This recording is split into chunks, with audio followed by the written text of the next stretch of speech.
The meeting had been going for 40 minutes when the message came through. Sovereign Kala Verne was in the middle of a sentence about transit corridor access rights when the notification light on her aide's wrist panel went amber, then red. She finished the sentence, because that was what you did. You finished the sentence. You did not let your voice change. You did not let your hands move differently on the table.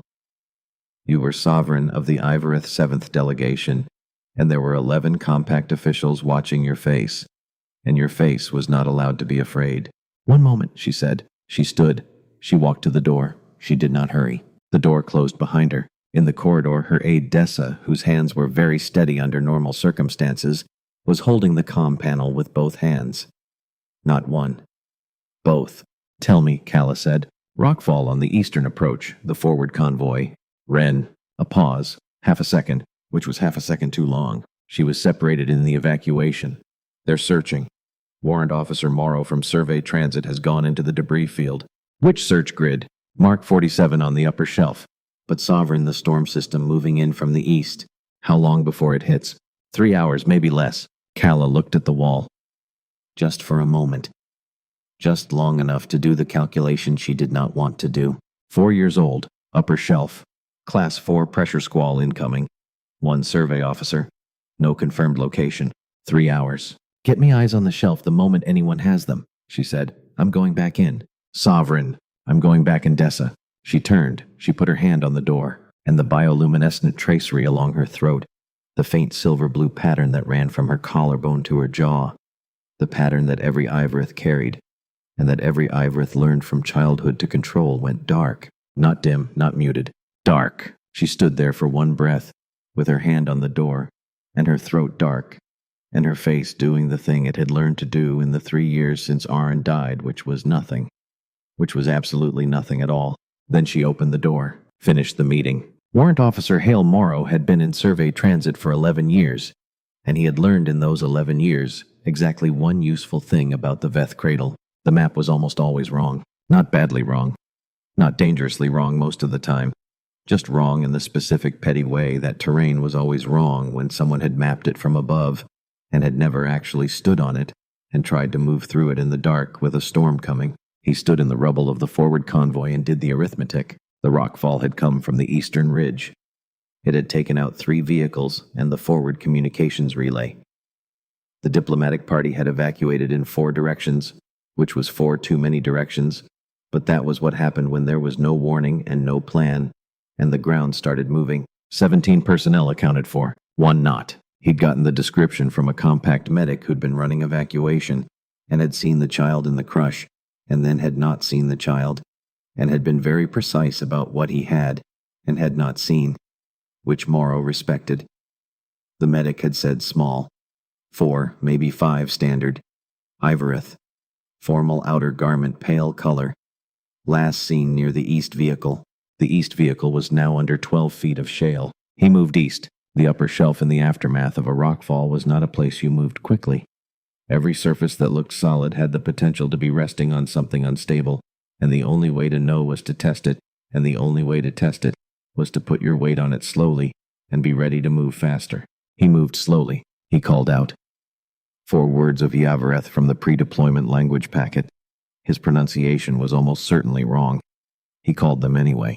Nothing. Then, very faint, in the space between 2 slabs of collapsed shale, the particular quality of small breathing, he found her beside a chunk of pale basalt, sitting cross-legged with both hands flat on the ground. Her formal outer garment had started as something between pale gold and cream, but was now the color of the shale shelf, and 2 shades of dust.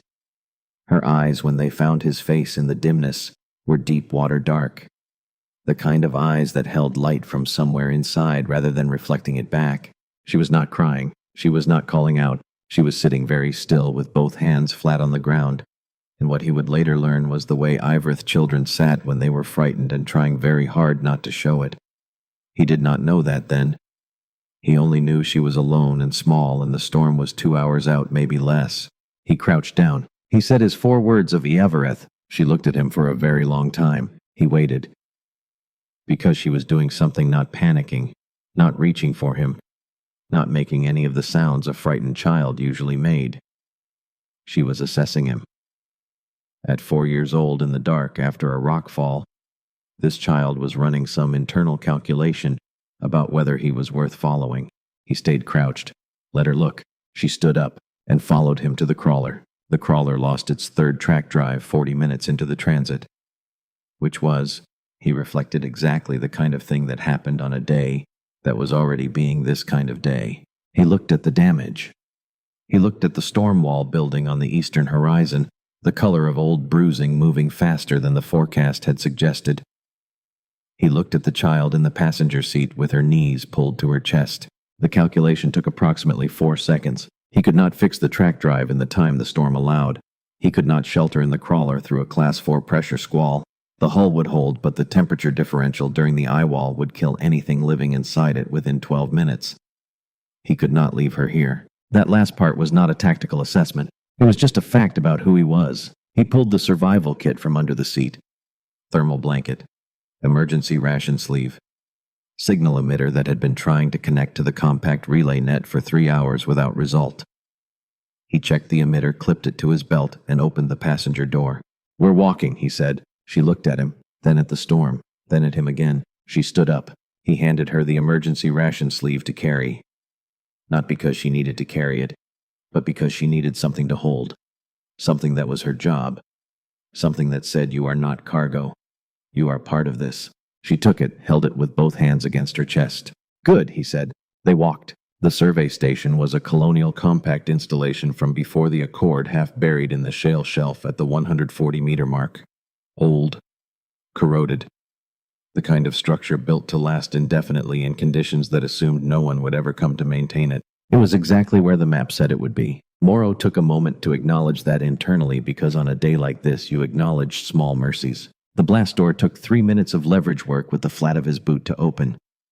He got the child inside, got the door sealed, and the first pressure wall hit while he was still turning from the door. He heard it not as wind, as something larger than wind. A deep tonal shudder that moved through the station walls and up through the floor into the soles of his boots and said without ambiguity, "Outside is no longer an option." The station was 4 meters by 6. Equipment crates. A wall rack of ancient survey gear. A secondary heat coil in the locker dead power cell expired years ago. The primary coil, after 10 minutes of coaxing, caught. The temperature began to rise from hostile to merely uncomfortable. The child sitting on the equipment crate let out a sound he hadn't heard from her before. A long, very low exhalation. Like something releasing. Like a tension she'd been holding since the rock fall, slowly deciding it was no longer necessary. He did not look at her when she made the sound. He was still working the coil, but he heard it. "You're all right," he said. Not because he knew it with certainty, because she needed to hear it, because he intended to make it true. She said something in Yavareth, quiet, not a question. "I don't know what that means," he said, "but you're welcome." She shifted on the crate, made a small deliberate space beside her, patted it twice. He sat. The storm ran for 9 hours. Morrow divided the ration sleeve into portions mapped across the storm's expected duration, plus a 6-hour buffer. Habit from the outer survey postings, where every resource was a resource until it wasn't, and then you were simply someone who had been wrong about how far it would stretch. He gave her the first portion. She ate it in a careful, methodical way that struck him as very adult for a child her size. Not hurried, not starved looking, though he suspected she was hungry. She ate the way someone ate when they had decided that eating carefully was the correct approach to this situation. Then she wiped her hands on the knees of her formal garment and looked at him with the waiting expression. "More in about 2 hours, he said. "We'll make it last." She looked at the ration sleeve, looked back at him. He couldn't tell if she'd understood the words or only the meaning. Either way, she seemed to accept it. He found the data reader in the back of the station behind a collapsed shelving unit that took some effort to move.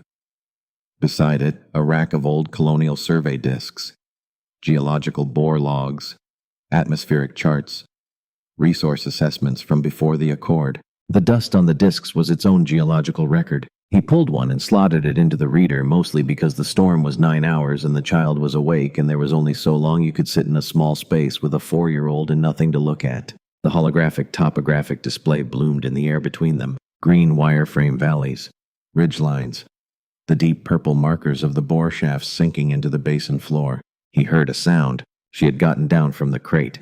She was walking toward the display with both hands extended the way children move towards something they wanted to touch, and hadn't yet decided if they were allowed to. He didn't stop her. She walked into the display and stood inside it. The green light moved across her face and caught in her deep water eyes. She turned her head slowly, looking at the wireframe valley surrounding her, and the expression she wore was something he would have called wonder in any species. He did not feel the need to qualify it. He showed her how to use the reader controls. She watched once, asked with gestures, a pointed finger, a questioning look to try. He handed over the stylus. She caught on in approximately 4 minutes. He noted that. Filed it away for later in the careful part of his mind he used for things that seemed like they were going to matter. What he observed over the next 2 hours was this. The valley topography held her for 20 minutes. Pure visual pleasure. Running her fingers through light-tracing ridgelines, watching the wireframe shift as she moved through it at child height. The atmospheric data lost her almost immediately, which was a reasonable response from anyone. But the bore shaft sector, the deep basin drill records, the colonial survey markers for what lay below the surface held her for the rest of the time she was awake. She moved through each bore shaft marker with the reader stylus, expanded the record, sat with it open, studied it with the same expression she had turned on him in the debris field when she was deciding whether he was worth following. Not uncertain, assessing, confirming something against something she already carried inside her. He did not know what she was confirming. He noted it, filed it in that same careful place. Around the 5th hour, she fell asleep, cross-legged on the floor of the holographic valley, chin on her chest. Bore shaft data open on the display above her, the reader stylus still in her right hand. He picked her up. She had the particular boneless weight of a deeply sleeping child. He set her on the crate with the thermal blanket folded beneath her. Then he sat on the floor with his back against the blast door and the signal emitter in his hand, and spent the remaining hours of the storm trying without success to reach the compact relay net. He watched the bore shaft display, the purple markers hanging in the air over the sleeping child. He did not know why she had spent 3 hours on that data, but he thought it was worth remembering. The storm broke at 0340 local. By 400, he had her awake, fed the last of the ration portions, and fitted with a rough harness fashioned from survey cord in the equipment crate. Nothing elegant, but it would let him carry her on his back if the terrain required it. She examined his knot-work with considerable seriousness. Then she said something in Yevareth, with a rising inflection he was fairly certain indicated a question. Yes, he said. She made a small sound at the back of her throat. Something that functioned he was beginning to understand as her version of fine. Then she allowed him to help her onto his back. The descent to the basin floor took 4 hours. The storm had rearranged the shelf. 3 of the 4 descent lines he'd mapped were closed shale slides, post-squall runoff terrain that had simply decided to be somewhere different than it had been. The 4th required 2 stretches of technical climbing that he managed one-handed, because he wasn't putting her down on uncertain ground. The first climb, a 10-meter face of wet shale, turned into something between a slope and a wall. Not vertical, but steep enough that every foothold had to be tested before he waded it. The harness arrangement meant he was operating at an angle that was going to leave him sore for days. He found the holds, tested them, moved up, found the next set. She was completely still on his back. Not the stillness of sleep. The deliberate stillness of someone who understood that stillness was the correct response here and had committed to it fully. And then he felt it, her weight, adjusting, subtly with each move. Not randomly, systematically, compensating in a way that was too regular to be accidental. She was helping him balance. He didn't say anything about it. He just climbed. At the top of the first face, a 4-meter traverse along a ledge just wide enough to walk if you moved carefully and didn't look at the drop. He walked it, and at the halfway point, without him asking, without any signal, he was aware of giving, she shifted her weight left. At exactly the right moment, he noticed. He thought about it for the rest of the traverse. A 4-year-old. Actively redistributing her weight to help him maintain balance on a narrow shelf above a significant drop. Not instructed, not asked, just doing it, because she had assessed the situation and determined it was the correct thing to do. The second climb was shorter, wetter, more exposed. Storm runoff still draining through the shelf cracks, a thin sheet of water moving across the face in the way that made every surface a negotiation. He found the dry sections, mapped the route, climbed it the same way he'd climbed the first, methodical, tested, unhurried. You couldn't rush water rock. You could only be more methodical than the water had been careless. At the bottom of the second face, She said something against the back of his neck. Very quiet. The tonal quality of something completed, arriving at the end of a clause. You're still all right, he said. She made the throat sound. Then she rested her forehead briefly against the back of his shoulder blade. Deliberate, slow, like something she had decided. He kept moving. At the 800-meter mark, the signal emitter connected. The response came 20 seconds later. A compact emergency channel hail so loud in his earpiece, he genuinely flinched. Rapid-fire standard position. Status. Survivors. Injuries. He answered in the flat, concise way he'd learned to answer emergency channels. Warrant Officer Hale Morrow, Survey Transit 6 Alpha. I have one survivor. Non-injured juvenile Ivorith, female identity unconfirmed. We are at the base of the outer shelf, approximately 3 kilometers north-northeast of Survey Point 11. I need extraction and a medical team with Ivorith pediatric capability. I don't know what she's eaten in the last 48 hours before I found her. I want that checked. A silence, longer than it should have been. Morrow. The Ivorith diplomatic team has been searching the cradle for 2 days. Who exactly is the juvenile? He looked over his shoulder at her. She looked back. The waiting expression, that stillness that was not inattention, but its precise opposite. I don't know, he said. I found her beside a basalt outcrop at Mark 47 on the upper shelf after the rockfall. No one was with her. She's approximately 4 or 5 standard years. She learns quickly. She's been calm. Can you describe her physical markers? He described what he saw. Deep water eyes, color that shifted depending on the light. Pale silver bioluminescent pattern on her forearms and across her collarbones, dim when he found her, brighter now. And then he hesitated, because there was one thing he'd noticed, and wasn't sure what to do with. She has a crest mark on the back of her right hand, he said. Geometric, looks formal. The silence that followed was substantially longer. Morrow. Do not move from your current position. We are dispatching a full response team. ETA 42 minutes. Do you understand? Yes, he said. He looked at the child. She had been listening to him describe her with the complete attention of someone who understood the conversation might concern her, and had decided to simply wait and see what the adults did about it. People are coming to get us, he said. 42 minutes. She held up both hands with her fingers spread. A question about the number. He held up 4 fingers and then 2. She looked at his fingers for a moment. Then she leaned her chin on top of his head, which was where her chin ended up when she was on his back, and he was crouching and settled into it slowly. Like something she had decided. He didn't move. The extraction team arrived in 37 minutes, not 42, and it was not a team. He heard the carrier before he saw it. The deep harmonic thrum of an Ivorith diplomatic-class vessel. A sound he recognized because he had spent enough time around the Joint Cooperative Division to learn the difference between his own people coming and someone else's. And because the difference in his line of work mattered. Diplomatic class, not extraction class. The carrier set down on the flat shale basin floor in a landing that left barely a dust mark. The ramp came down. First figure out, compact emergency response helmeted, moving fast medical kit already open. Moving toward him with the trained efficiency of someone whose entire job was to arrive at unknown situations quickly. Medic Lena. She worked fast. Status, duration, intake, exposure. He answered everything. She scanned the child with equipment he didn't recognize the make of. Looked at the readout, looked at him. She's fine, said the look, with a footnote that said somehow. The second figure out of the carrier was flanked by 8 Ivorith honor guard in full ceremonial armor. Not field armor. Not standard protection detail. Ceremonial armor.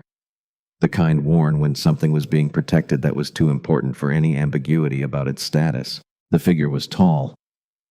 Ivorith females tended toward height, and she was tall among her own people, easily 2 meters, with the long-limbed angular proportion that Ivorith diplomatic profiles always photographed poorly, and that in person read as something closer to architectural. Her skin the same warm brown as the child's. Bioluminescent patterns running not just at her forearms and collarbones but up the full length of her throat and across the sharp planes of her cheekbones. Those patterns were pulsing, fast, irregular, not anger. Something beyond anger. Something that had been compressed for a very long time and was only now, at the sight of a small child sitting on a crate of survey equipment, beginning to release. She was looking at the child. Ren looked back. And then Ren was not looking back because she had launched herself off the crate with a full-body commitment to motion that surprised everyone in the vicinity, including apparently 3 of the 8 honor guard, and landed against this woman's chest at approximately sternum height. Both arms locked on, not letting go. The woman caught her, folded around her. Her face went into the child's hair. Her eyes closed, and the bioluminescent patterns at her throat went very still. Not dark, still. Completely, absolutely still. Like something finally landing after a very long fall. Morrow stood. He was dirty. His uniform had sustained damage at the left shoulder where the shale had caught it on the second climb. He smelled of recycled air and protein paste, and 9 hours of post-storm terrain. None of this was relevant. The woman opened her eyes. They were the same deep water color as the child's holding light from somewhere inside. And they were looking at him. She crossed the distance in 4 long strides. The honor guard moved with her and then stopped, uncertain because she wasn't stopping. He watched their uncertainty and felt distantly a sympathy for them. She was very close now. Close enough that he could see the exact pattern of the bioluminescent tracery at her cheekbones, the quality of the expression on her face, which was not anger and not grief and not relief, and was somehow all 3 of those things at once layered in a way that he did not have the Ivareth vocabulary to unpack. She said something in Iavareth, low, precise, the kind of sentence that had been held for a long time and released very deliberately. The child, still attached to her chest, tilted her head back and said something in return. Said it with the complete confidence of someone stating a simple fact, then looked at Morrow. The woman also looked at Morrow. "Why?" she said in compact standard, with the very slight harmonic resonance of Ivareth vocal anatomy, and an additional quality, a careful, deliberate enunciation that indicated she was speaking a language not native to her, and doing it as precisely as she knew how. "Does my daughter call you the one who stays human?" The word she put on human was not dismissal. He'd heard dismissal in that word from other species. This was something different. This was demand. The demand of someone who had been afraid for 2 days and 2 nights and had arrived to find something entirely unexpected and needed him to account for it. He looked at the child. The child looked back with the expression of a 4-year-old who has done something she knew was a little outside the usual rules and is waiting to see how the adults handle it. "I don't speak Iavareth," he said. "I don't know what she called me. Whatever she called me, she decided it herself. I found her after the rockfall. I got her through the storm. I got her down to the basin. She's uninjured and she ate consistently. That's what happened." The woman looked at him for a very long time. "That," she said quietly, "is what she called you." He looked at the child again. "I didn't teach her that." "No," said the woman. And then after a moment, "I know." The honor guard was watching with the carefully neutral expressions of people performing neutrality. Medic Lena was watching with the carefully neutral expression of someone who was going to write a very detailed report. The woman with the deep water eyes and the bioluminescent cheekbones, and the child still locked to her chest, said in a tone he could not categorize, "What is your name, human?" "Warrant Officer Hale Morrow, Survey Transit." "Warrant Officer," she said, like she was filing it carefully. "I am Sovereign Calaverne, acting head of the Ivareth 7th Compact Delegation." She looked down at the child. The patterns at her throat did the stillness again. That absolute, complete stillness that he was beginning to understand was not calm, but the precise physical expression of something the Ivareth held, rather than showed. "And this," she said, "is my daughter." "I know," he said. "I didn't know she was yours specifically, but I knew she was someone's, and that was sufficient reason. It was not a question." He answered it anyway. "Yes," he said. Medic Lena pulled him aside before the diplomatic protocol team reached him. She went through the scan results the way good medics went through results. Clear sequence, no embellishment. The child's hydration was lower than ideal, but within safe range. She had eaten correctly for the caloric demands of the situation. Lena said this with a slight emphasis that suggested she found it remarkable. Her bioluminescent expression patterns were nominal for her developmental stage and showed no signs of sustained distress. She was fine. He thanked her. She kept asking for something. Lena said as he turned to go. "In Ivareth. We couldn't pin the translation down. She said it about a dozen times while we were scanning her." She paused. "We thought it was a comfort object, or a name." He waited. The translation unit kept rendering it as the one who stays. He looked at Lena for a moment. "I think," he said, "that was me." Lena looked at him with the expression of someone who was going to be thinking about that for a while. Then she stepped back. Because she was a medic. And she understood that some things were not hers to carry. The liaison officer who found him afterward was young and slightly overwhelmed and introduced himself as Sefton. He had the bright, careful energy of someone who understood they were involved in something significant and was determined to handle it correctly, even if they weren't entirely sure how. He told Morrow that Sovereign Calaverne had requested a formal debrief at 1600, 6 hours from now. He told him that attendance was technically voluntary. Morrow looked at him. What does she want? Sefton opened his mouth, closed it. Then, she wants to hear it from you.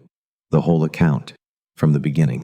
I gave the full account on the emergency channel. She doesn't want the report, Sefton said. She wants to hear you. Morrow was quiet for a moment. Then he nodded. He did not know, standing at the base of the Veth cradle shelf with the carrier behind him, and the signal emitter still warm on his belt, and the emergency ration sleeve finally empty in his cargo pocket.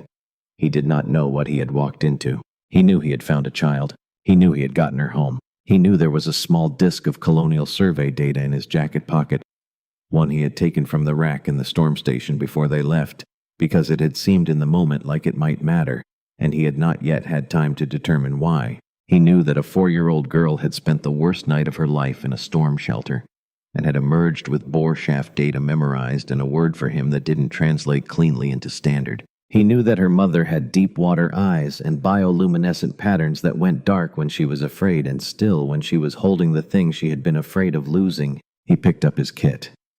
He followed Liaison Sefton toward the station entrance. Behind him, the Veth cradle shelf rose in the early light, shale pale and enormous, with the storm damage visible in long diagonal scars across its face. He had come down that, one-handed, with a 4-year-old on his back who had helped him balance without being asked. He thought about that. He thought about the bore shaft data open on the holographic display while she slept. He thought about the expression on her face when she'd found it. Not curious, confirming. He filed that thought in the part of his mind he used for things that were going to matter later. He intended to find out why. The debrief room had 2 chairs and a low table and nothing else. No honor guard. No aides. No diplomatic protocol officers with their careful neutral faces and their tablets full of procedural reminders. Just 2 chairs. And a table. And the particular quality of silence that happens when someone has arranged a space very deliberately, and the arrangement itself is the message. Calaverne was standing when he entered. She had changed out of the ceremonial outer garment. What she wore now was quieter. Still formal, the rank marks were present, the Evereth cut precise, but something about it was different. Like she had put down something heavy and not yet decided what to pick up instead. Her hands were clasped behind her back. Sit, she said. Then she seemed to hear the word. Seemed to consider it. If you are willing, he sat. She remained standing for a moment. Then she sat across from him with a precision that was not quite the way humans sat. And he had learned in his years around the Joint Cooperative Division to stop trying to map Ivorith postural language onto human equivalents. It meant something. He just didn't know what yet. Tell me, she said. So he told her. He started from the beginning. The emergency channel alert. Transit 6 Alpha. The rockfall assessment. The debris field and the small breathing he'd heard in the space between 2 slabs of shale. He told her about the survey station and the heat coil and the ration portions and the cord harness and the 2 technical climbs.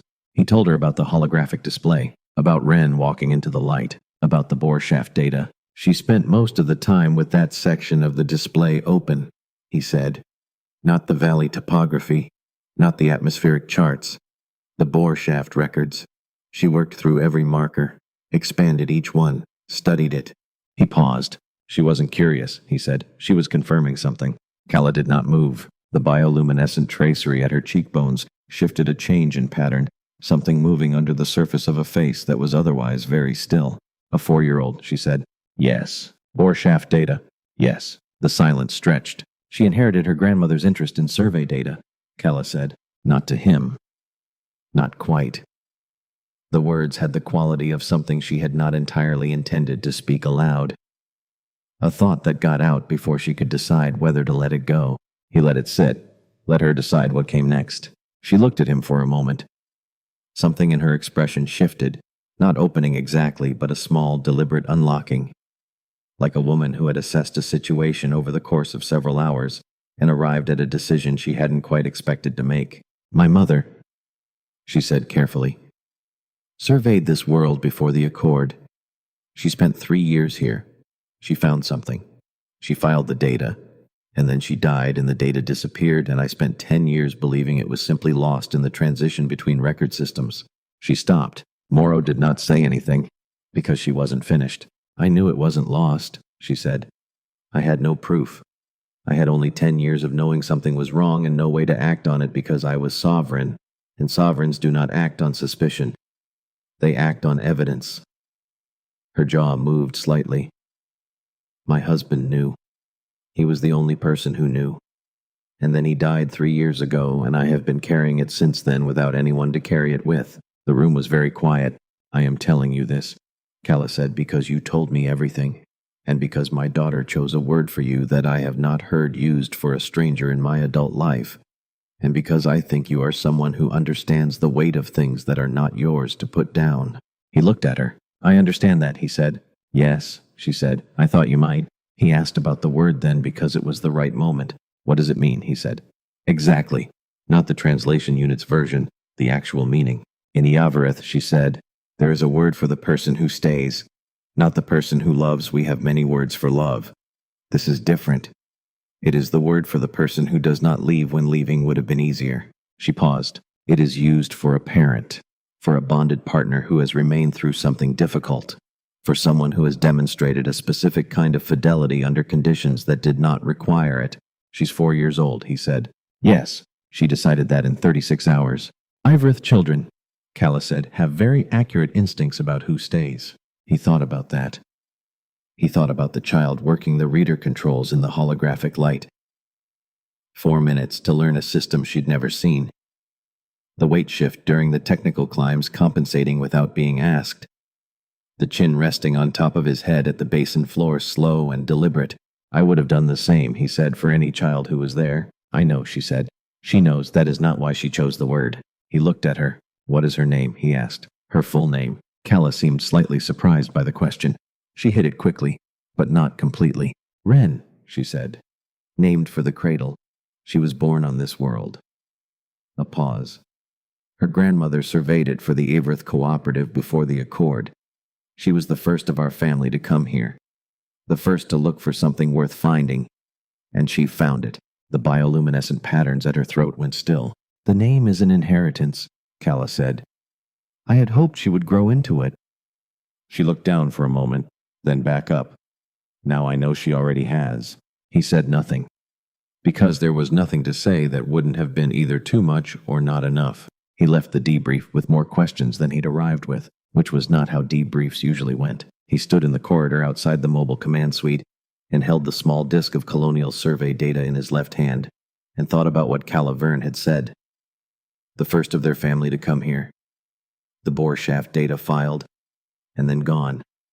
10 years of carrying it alone.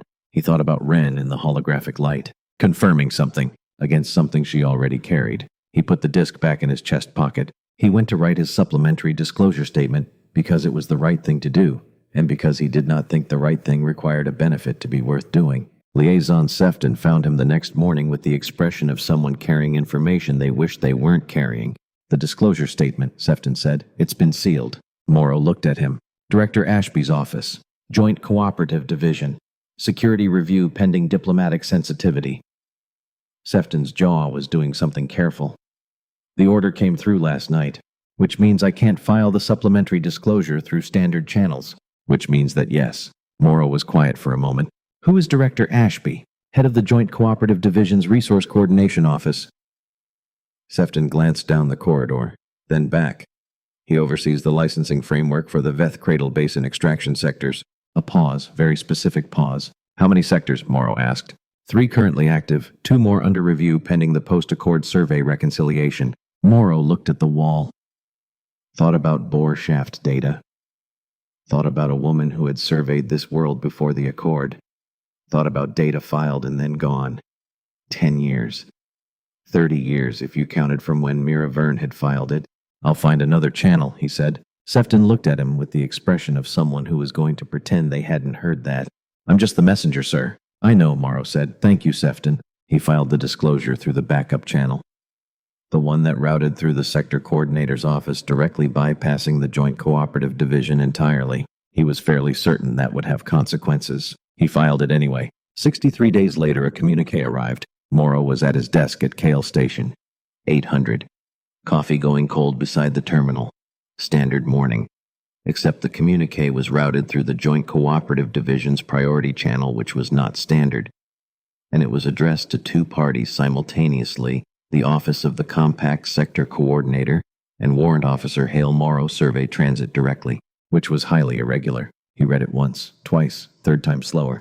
The Everett 7th Delegation, in coordination with the Joint Cooperative Division, was opening a formal review of pre-accord colonial survey data for the Veth Cradle region. The review had been prompted by evidence suggesting that certain bore shaft records in the Ivereth Cooperative's own historical survey documentation did not correspond to the colonial survey records, specifically bore data collected by an Ivereth Cooperative survey team 3 years before the accord had been either lost, misfiled, or deliberately excluded from the post-accord joint data repository. The review team would require a compact survey specialist with familiarity with both the terrain and the pre-accord data format. Given that Warrant Officer Morrow had direct field experience in the Veth Cradle Basin and had demonstrated working knowledge of pre-accord survey records during the emergency transit event, the 7th delegation was formally requesting his assignment to the review team. Below the official signatory, below the formal close of the delegation's office letterhead, there was a single additional line, written in Ivereth script, translated by the system into compact standard in the careful, slightly formal way machine translations of Ivereth always came out. It said, "She asks whether the survey disc was useful." He stared at that line for a while. He thought about a 4-year-old girl spending 3 hours of a storm night on bore shaft data. He thought about the expression on her face. He thought about 63 days of that thought sitting at the back of his mind, assembling itself into a hypothesis he hadn't yet found the data to confirm. He opened his reply terminal. He composed the transfer request, cited relevant field expertise, familiarity with terrain, appended the sections of pre-accord data he'd cataloged from the station disk as supporting evidence. Then below his official sign-off he added a single line. He was not fluent in Ivereth. He had 4 words from the pre-deployment packet, plus several more he'd looked up in the 63 days since the carrier departed, including the word for yes, the word for I understand, and the word Calaverne had told him meant the one who stays. He wrote, "Tell her yes." He submitted the request. 3 minutes later, the confirmation came back. Priority flag.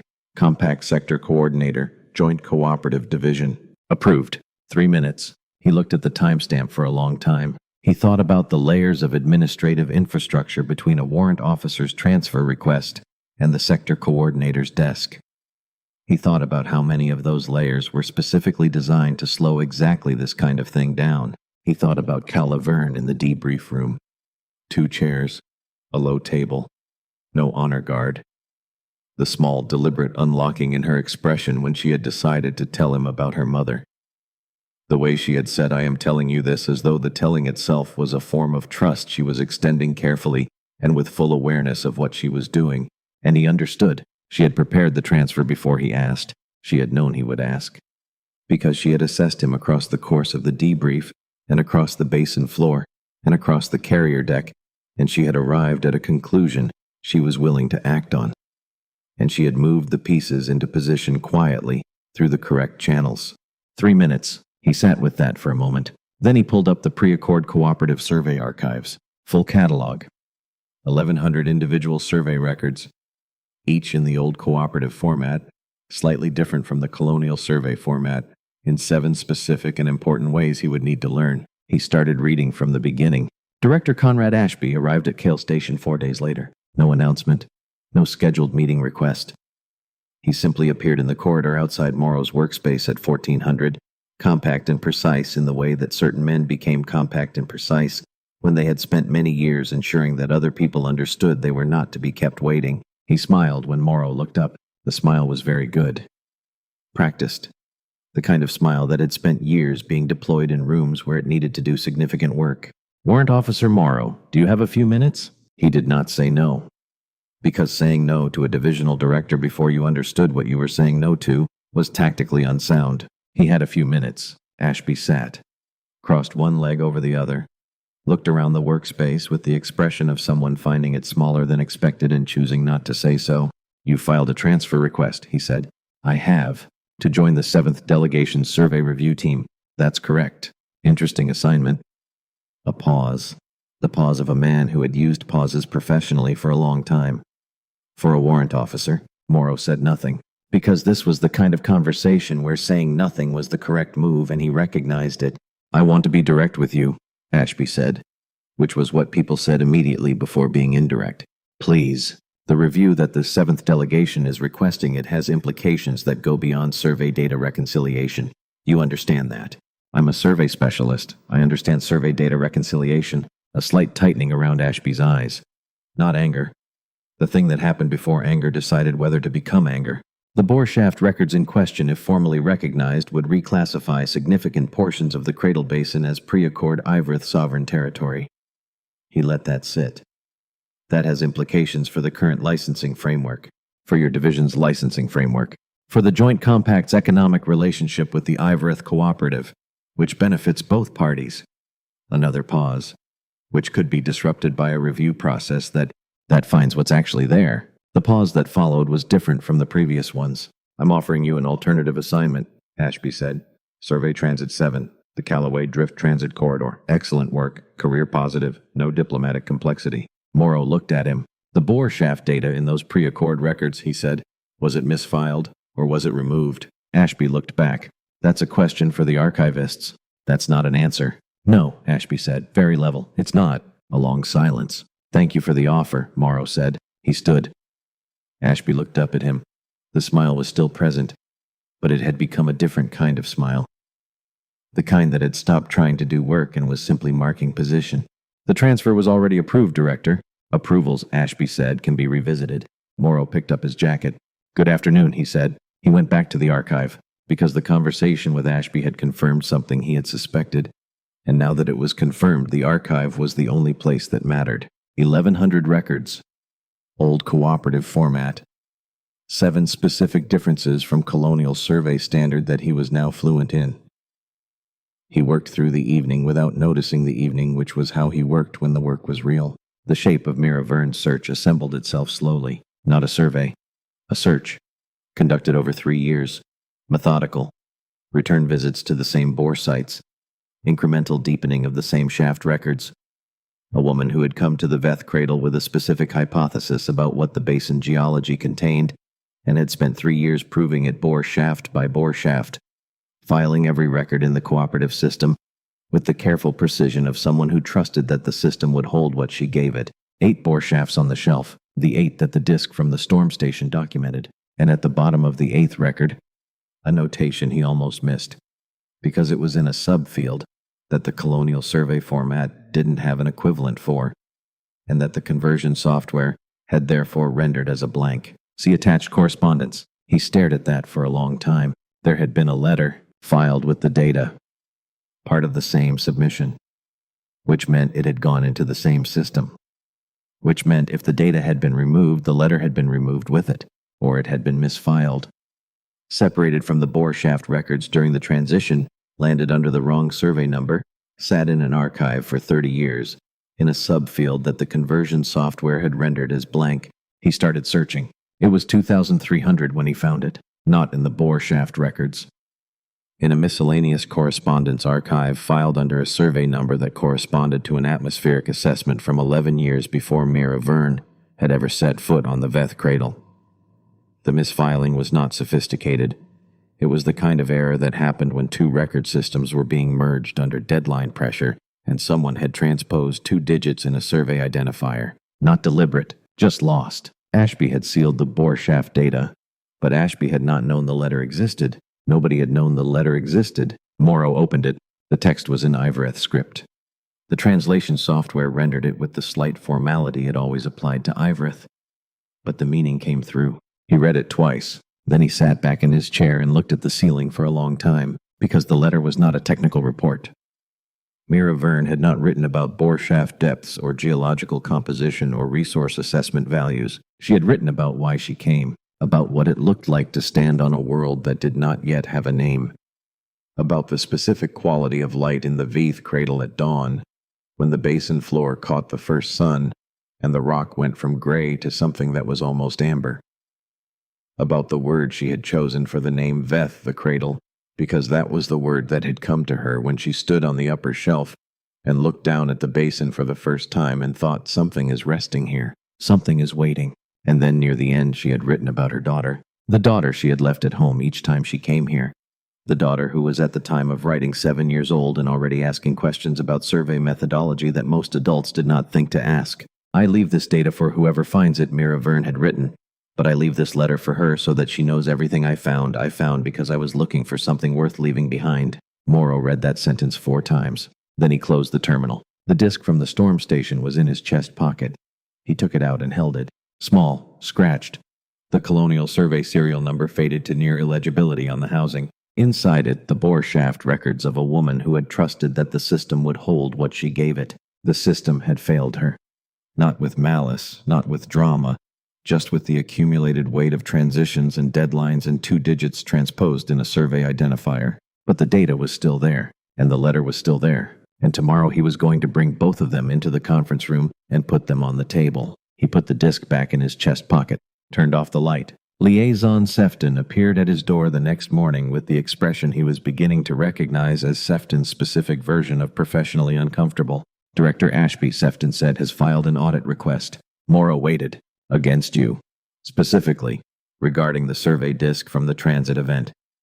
Sefton's jaw was doing the careful thing. His office is questioning whether the removal of data from a survey installation without authorization constitutes a chain of custody violation. Morrow looked at him. The supplementary statement I filed through the backup channel, he said. The one that routed to the sector coordinator's office directly.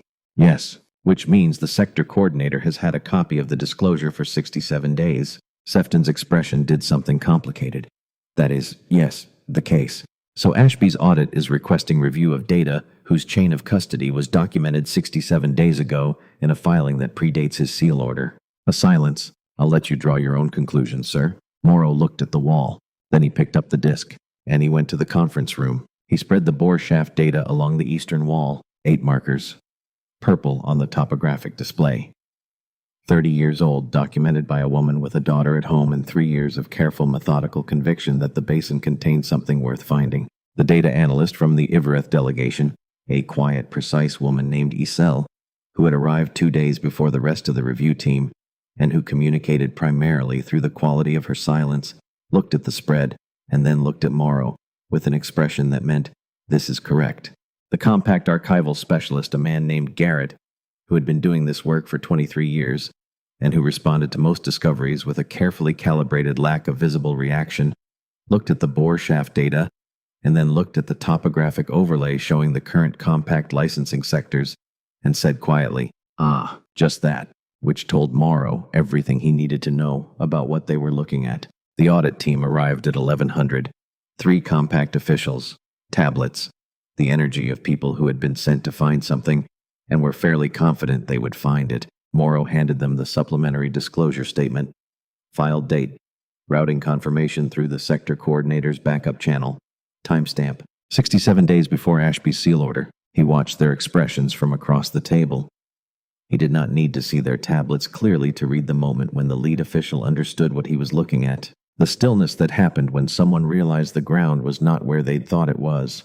"We'll need to verify the routing record," the lead official said. "Of course," Morrow said. He already knew what the routing record would show. At 1600 he got a message through Liaison Sefton. Not an audit finding, not a bureaucratic notice. A message from the sector coordinator's office directly. Director Conrad Ashby had been suspended pending full investigation. The resource licensing contracts for the Veth Cradle Basin sectors had been flagged for review. The bore shaft data from the Mira Verne Cooperative Survey had been formally entered into the joint repository under its correct designations, and the review team's work had been accepted as the foundation for the formal recognition process. 4 months for full compact verification and resource review board proceedings. Maybe 5 if the board moved slowly. Morrow read the message once, set it down. He sat in the conference room with the bore shaft data along the eastern wall and the topographic display running and the letter from Mira Verne open on his terminal. He thought about what it took to remove data from a shared repository. The specific bureaucratic effort of it, the layers of administrative process, the 2 digits transposed in a survey identifier that had accidentally preserved the one piece of evidence Ashby had not known to look for. He thought about Mira Verne filing her bore shaft records and her letter into a system she trusted. She had not been wrong to trust it. It had just taken 30 years. And a 4-year-old. and a survey warrant officer with a habit of carrying things in his chest pocket that weren't officially items to keep. He looked at the letter on his terminal. Everything I found because I was looking for something worth leaving behind. He turned off the topographic display. He went to get some sleep. Tomorrow the Sovereign was coming. She came alone. No honor guard. No aides. No diplomatic protocol officers with their careful neutral faces and their tablets full of procedural reminders. Just Sovereign Kala Verne, walking into the conference room at Kale Station at 0900, wearing something that was not ceremonial, not quite civilian, somewhere in between. Like she had looked at her wardrobe that morning and made a decision about what kind of person she was going to be in this room. Morrow was already there. He had been there since 700. He had arranged the bore shaft data along the eastern wall, the way E-Cell had shown him 8 markers purple on the topographic overlay, each one labeled with its survey date and its cooperative filing number, and the name of the surveyor who had documented it. Mira Verne, Mira Verne, Mira Verne. 8 times, 30 years ago. He had put the letter on the table, face down, because he thought she should be the one to turn it over. Because some things were not his to open for someone else. Kala stopped in the doorway. She looked at the bore shaft markers along the eastern wall. All 8 of them. The topographic overlay showing the basin floor below, and the licensing sector boundaries above, and the precise geographic relationship between those 2 things that made the data not just historical, but consequential. She looked at it for a long time. My mother stood somewhere on that shelf, she said. Not a question. Yes, Morrow said. She looked down at those shafts. The survey equipment at the time required physical proximity to the drill sites. She would have been on the shelf for each documentation. Kala walked to the wall, stood in front of the markers, close enough that the topographic light caught the bioluminescent tracery on her cheekbones and turned it faintly green. 3 years, she said, based on the dating marks across the records, yes. She made return visits, deepened the documentation each time. She never told me what she found here. A pause. She said it was important. She said the data was filed. She said when I was old enough to understand survey methodology, she would explain it to me. And then she had died. Before Kala was old enough. He did not say that, because she knew it. She trusted the system, Kala said. Yes, and the system failed her. Not entirely by design. The bore shaft data, that was Ashby's division. But the letter was different. A 2-digit transposition error in a survey identifier. During the post-accord migration. Someone was moving fast and made a mistake, and it landed in the wrong archive and sat there for 30 years because nobody was looking for it. Kala turned from the wall. She looked at the table, at the piece of paper lying face down. What is that? I found it 3 nights ago, in a miscellaneous correspondence archive, misfiled under a survey number from 11 years before your mother's work. It was attached to the original bore shaft submission. A silence. She wrote a letter, Kala said. Yes. With the data. Yes. Kala looked at the paper. She did not move toward it immediately. She stood very still, not the stillness of inattention. The opposite. The stillness of someone deciding what to do with what was about to happen to them. Then she walked to the table. She picked up the paper. She turned it over. He did not watch her face. He had made the decision before she arrived that he was not going to watch her face while she read her mother's letter for the first time. Because some things deserved privacy even in a room with another person in it. Because the way you received 30 years of silence finally breaking was yours, not a thing to be witnessed. He looked at the bore shaft markers on the wall. 8 purple points. 30 years of sitting in the dark waiting. He heard her breathing change. Just slightly. The kind of change that happened when someone reached a certain sentence and their body registered it before their mind caught up. He kept looking at the wall. The room was very quiet. Outside, somewhere in the station, a door opened and closed. Footsteps. Gone. The ordinary machinery of a place where people worked indifferent to what was happening in this particular room. He thought about what it cost to trust a system that then failed you. He thought about what it cost to be the daughter of that woman. To spend 10 years knowing the data should exist. To carry the weight of that knowledge alone, first with Aaron, and then not with Aaron. And then just alone. The breathing sound changed again. Different this time. Not reading, something else. He looked at the table. Kala was standing with both hands flat on the surface. The letter held between them. Her head down. The bioluminescent tracery at her throat lit with an uneven, almost breathing quality. The register he had seen once before in the basin, when she had walked off the carrier and found Ren. the quality of something finally landing. He did not say anything, because she did not need him to say anything. She needed him to be there, which was different. After a long time, she looked up. Her eyes were steady, and she was not going to cry in front of him. And he understood that, and respected it completely. She says, Kala said. Her voice was level, each word placed carefully. She says the value is not in what is below the surface. She stopped, started again. It is in the fact that someone looked. He let that sit in the room where it belonged. Then, yes, she wrote this for me. Yes, she knew I would find it, someday. She knew. Kala stopped. Something moved in her face. Quick. Gone. She knew I would look. She knew you would look, Morrow said. Because she knew who you were. Kala looked at him for a long moment. The patterns at her cheekbones settled into steady, even illumination, the register she came back to when something had resolved. She also writes about Ren, Kala said. She did not know Ren would exist. But she writes about my daughter. She says whoever she is, whatever her name. I leave this so she knows that the things worth finding are always worth the looking. Morrow said nothing. Ren found it first, Kala said. Before either of us. In a storm shelter, at 4 years old. Something in her voice had changed. Not grief, not quite. Something that was grief and wonder at the same time, layered together until you couldn't tell where one ended. She found her grandmother's work and she recognized it, without being told what to look for, without knowing what it meant. She knew, Morrow said. I don't know how, but she knew. Ivorith children, Kala said quietly, carry more than we give them credit for. They worked through the morning, the formal review documentation, the chain of evidence, the sector reclassification filings that Isel had prepared and that needed Kala's sovereign sign-off before they went to the Resource Review Board. Morrow explained each item. Kala read each item, asked precise questions, got precise answers. The work was what it was, methodical, detailed, consequential, and they did it the way people did good work together when they had decided to trust each other's competence. No performance, no ceremony, just the work. Around midday, Kala set down the last document and looked at the bore shaft markers again. My mother was right about what was there, she said. The geological assessment. Yes. The preliminary review supports the cooperative's historical claim. The resource board will need 4 to 5 months for full verification, but the data is clear. She found it 30 years ago. Yes. And Ashby knew. His division had access to the cooperative records during the post-accord transition. The bore shaft data didn't land outside the joint repository by accident. The 2-digit error that buried the letter was an accident. The data itself was a choice. Kala was quiet.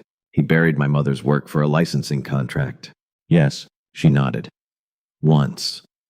The kind of nod that said, I am filing this information in the correct location, and I will deal with it properly, and I will not let what I feel about it compromise what I do about it. The investigation will be thorough, he said. The sector coordinator's office doesn't move fast, but they move correctly. I know. She picked up the letter, folded it carefully, placed it in the interior pocket of her garment. 30 years warrant officer. Yes, you found it in 67 days. He didn't say anything to that, because it wasn't modesty that kept him quiet. It was something more accurate than modesty. He had found it because he had known where to look. And he had known where to look because a 4-year-old girl had spent 3 storm hours on bore shaft data with an expression of recognition. Ren found it, he said. I just followed where she was looking. Kala looked at him. The patterns at her cheekbones did the steady thing. She's going to want to hear that story, Kala said. Exactly as you just told it, when she's old enough to understand it. She's 4. A pause. The pause of a woman who had been watching her daughter for 4 years and had some opinions about what that particular child was and was not ready for. She might already be old enough. They worked for another hour after that, finishing the secondary documentation and the preliminary resource board submission outline. Then Kala gathered the files Isel had prepared, and looked at the bore shaft markers one more time. After the review is complete, she said. After the board finishes, what happens to the survey record? It goes into the joint repository under its correct designations. Permanently. Attributed to the Ivoreth Cooperative under the pre-accord survey charter with compact verification. And the letter is part of the submission record. It will be preserved with the data. Kala was quiet for a moment. Her hand moved to the interior pocket where she had placed it, and after that, she said, the question was either about the survey record or it was not about the survey record, and they both knew which one it was. That depends, Morrow said, on what needs to be done. Calla looked at him. The patterns at her throat did the pulse fast, feeling held carefully, and then steadied. There is, she said, a considerable amount of pre-accord survey data in the Cooperative's historical archives that has never been reconciled against the joint repository. A specialist with familiarity with both the terrain and the format would be valuable. She paused. The assignment would be based from Kale Station for the immediate term. There would be regular coordination with the 7th delegation. Regular, he said. Wren accompanies this delegation on quarterly compact review visits, she said. They are scheduled well in advance. A specialist attached to the joint survey review process would have prior notice of those visits. He looked at the bore shaft data along the eastern wall. 8 marks. 30 years old. Filed in a format that had waited for someone to look for it. I would need to file a transfer request, he said. Yes, said Calaverne, you would. He looked at the topographic display with its green wireframe valleys and its deep purple shaft markers. The same display the child had stood inside with the light catching in her eyes. I'll file it today, he said. The patterns at Calla's cheekbones pulsed once and then held steady. Neither of them had said anything that wasn't true, and neither of them had said everything that was. There was something satisfying about that, about the particular precision of 2 people who had decided to be careful with each other and who were taking their time. He filed the transfer request at 1800. At 1803, the confirmation came back. Priority flag. Compact Sector Coordinator. Joint Cooperative Division. Approved. He looked at the timestamp for a moment. 3 minutes. He thought about what it took to get a transfer request approved in 3 minutes in the Joint Cooperative Division. He thought about the layers of administrative infrastructure between a warrant officer's transfer request and the sector coordinator's desk, and how many of those layers were designed to slow exactly this kind of thing down and how many of them had apparently not slowed this one down at all. He thought about Calla walking into the conference room alone, 2 days after her data team, to a room that already had the topographic display running. She had prepared this before he asked. He set the confirmation aside. He pulled up the pre-accord cooperative survey archives, the full catalog, and started reading them from the beginning. It was going to take time. The archives ran to 1,100 individual survey records, each in the old cooperative format that was slightly different from the colonial survey format in 7 specific and important ways that he had spent the last several days learning to navigate. Somewhere in those 1,100 records were the other bore shafts. The ones that went with the 8 Mira Verne had documented on the Veth cradle shelf, the ones that would tell him what she had found and how far she had looked and what she had thought was worth recording. He was going to find all of them, not only because it was the work, but because a 4-year-old girl had spent her storm hours staring at bore shaft data with the expression of someone confirming what they already knew, and he had spent weeks thinking about that, and had concluded that whatever she had known was something that should be found. He was good at finding things that should be found. He worked through the evening without noticing the evening. The departure ceremony was 2 days later. Ivereth departure ceremonies had a particular weight to them. Not theatrical, not performed, but genuinely weighted in the way of a culture that had decided long ago that arrivals and departures were not administrative events, but human ones. Worth marking. Worth doing correctly. The delegation had assembled in the departure hangar at 1400. Full formal dress. The carrier behind them ramped down the deep harmonic hum of its systems already cycling toward departure readiness. Morrow stood at the edge with the small group of station personnel who had been invited. Liaison Sefton stood 2 positions to his left, straight-back tablet in hand, documenting with the conscientious precision of someone who had decided the most useful thing he could do in this moment was make sure the record was complete. Morrow had worked with worse people than Sefton. He had rarely worked with anyone more reliably useful.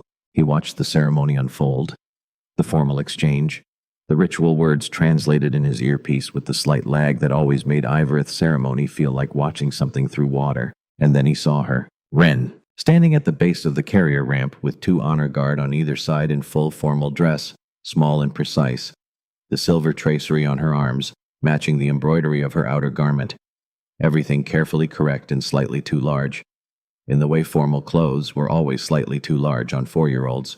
She was looking at the crowd, not at the ceremony, not at the carrier, not at the ritual exchange happening 30 feet from her, at the crowd, specifically at the crowd. He knew that look. He had been on the receiving end of it in a dark debris field with a storm coming. The assessing look. The look that was not searching but confirming. The look that said, I know you're here. I'm just verifying the location. She found him in approximately 2 seconds, looked directly at him from across the hangar floor with the serene, absolute certainty of a child who has located exactly what she was looking for. Then she said something to the honor guard beside her. The guard looked at her, at the crowd, back at her. She said it again. The guard stepped aside. Ren walked across the hangar floor with the unhurried certainty of someone who had decided where they were going and saw no reason to rush. He crouched down when she got close, because it was the right distance. Because crouching was what you did when a 4-year-old was coming to you deliberately and you wanted to meet them where they were. She reached him, stopped, looked at him with those deep water eyes. Then she reached into her formal outer garment and produced with the gravity of someone presenting something they had thought about very carefully for a considerable amount of time, a small disc. Old survey stock, colonial era. The housing scratched. He recognized the format immediately. From the station, he said, not a question. She looked at him, and then she said the word. The word Kala had explained to him in the mobile command suite, low and careful and precise. The word that did not translate cleanly into standard. The word for the person who does not leave when leaving would have been easier. She said it simply, the way you said a thing you had decided was true a long time ago and were now simply stating for the record. His throat did something he had not given it permission to do. He looked at the disc. He looked at her. Thank you, he said. She held his gaze with those deep water eyes, and then she placed both hands flat on the tops of his knees. The Ivorith gesture. He had looked it up the morning after the basin floor in a translation database at 0600 with his coffee going cold. I am here, and I am not afraid. She held them there for 3 seconds. Exactly. The way she did everything with the precision of someone who understood that how you did a thing was part of what the thing meant. Then she stood up, turned around, walked back toward the carrier ramp with the unhurried certainty of a child who had done what she came to do, who did not need to look back. Because looking back was for people who were uncertain about what they were leaving behind. Ren was not uncertain. He stood. He looked at the disc in his hand. He looked at the carrier ramp, and Kala Vern was standing at the top of it, had been standing there. He didn't know for how long. She was watching. And when he looked up, she did not look away. The bioluminescent patterns at her cheekbones and throat were lit steadily. Not the rapid pulse of fear. Not the dark of grief. Not the uneven quality of something trying to resolve. Steady. Even. The register she came back to when something had been decided. When something had found its right place. She looked at him for a moment. Then she inclined her head. Not a bow. Not a diplomatic courtesy. Something more considered than either of those things.